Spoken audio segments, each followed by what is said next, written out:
Assalamualaikum warahmatullahi wabarakatuh. Halo semuanya, di sini aku Sylvie Indiani. Nah, kali ini aku mau memperkenalkan sebuah buku yang udah aku baca beberapa hari ini, yaitu yang berjudulkan Titik Menuju Dewasa. Buku ini ditulis oleh Telly Mulasiteri dan Devi Ardianti. Nah, buku ini tuh mengajarkan bagaimana sih untuk memahami dan mempelajari pada fase dewasa. Semua orang dan semua manusia di dunia ini tuh pasti akan melewati masa di mana dari usia muda menuju usia dewasa. Nah, di titik pada fase usia dewasa ini pasti banyak banget masalah dan ketakutan dan kecemasan. Nah, buku ini tuh bakal memberi kita sebuah petunjuk untuk gimana sih cara untuk merelaksasikan dan untuk mengontrol emosi kita ketika kita mendapatkan masalah dan banyak hal keadaan yang buruk lainnya.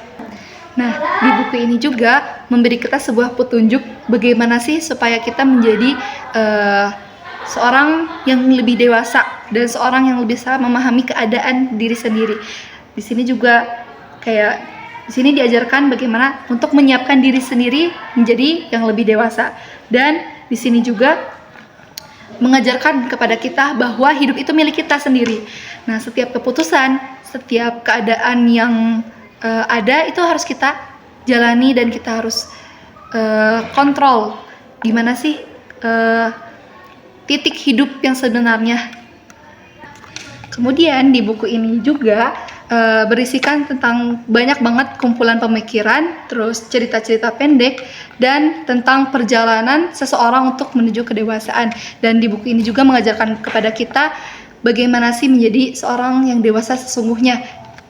Karena dewasa itu bukan hanya tentang umur, tapi tentang bagaimana kita memahami diri kita sendiri, mengambil keputusan dengan bijaksana. Yang aku suka dari buku ini, gaya bahasanya itu mudah dipahami dan cukup simple untuk dimengerti, dan seperti kayak lebih mengajak kita berbicara dengan diri kita sendiri. Terus juga membuat kita memikirkan bahwa sebenarnya tuh kita tuh orang yang seperti apa sih. Dan kutipan favorit aku terdapat di halaman terakhir dari buku ini yang berbunyi, hidup adalah perjalanan menuju pendewasaan diri. Pada akhirnya pelabuhan yang disebut hidup adalah milik Anda akan benar-benar dirasakan ketika bisa menikmati setiap momen dalam hidup. Oke, cukup segitu aja dari aku. Dan yang terakhir, thank you. Assalamualaikum warahmatullahi wabarakatuh.